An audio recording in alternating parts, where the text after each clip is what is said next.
Many foreign workers in Qatar are enduring appalling labor abuses. They have not been paid for months. They have no days off to rest. Qatar has been exploiting the poor to get ready for the world's most popular sporting tournament. Nepalese ambassador to Qatar, Maya Kumari Sharma, recently described the emirate as an open jail.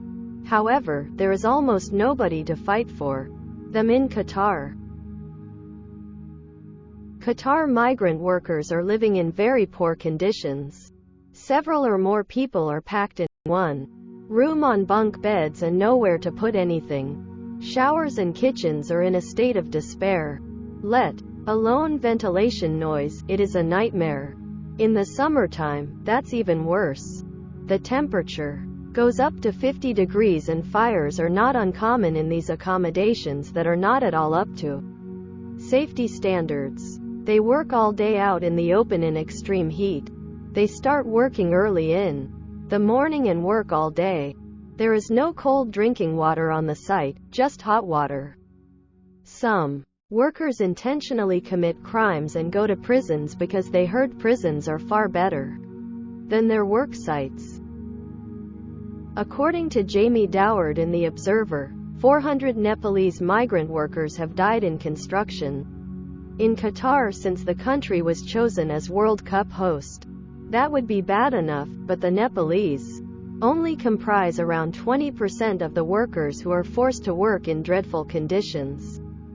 Not a single worker died building the sites for the London 2012 Olympics. According to the International Trades Union Congress, the 2022 World Cup risks 4,000 lives.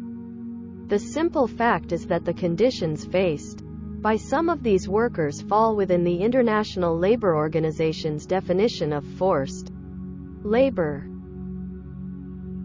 Do you want to watch Qatar World Cup games despite abuse of migrant workers and widespread human rights violations? FIFA, which is promising a World Cup like no other, would rather ignore that discussion. Perhaps not surprising given that it raises billions of dollars from the World Cup and expects 5 billion viewers to tune in and watch.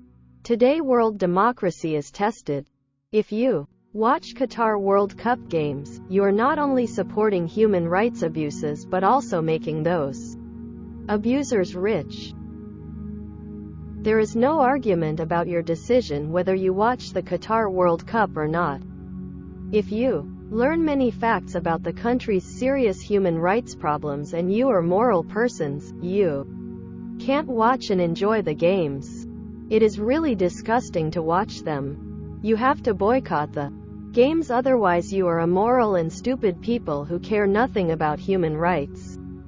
We may also have to quit watching that famous media funded by Qatar. Don't you feel guilty about watching Qatar World Cup? This is an immoral, false tournament. Period. Your behavior of watching this tournament means supporting human rights abuses. We are not in the 19th century. Today most of us know what human rights are.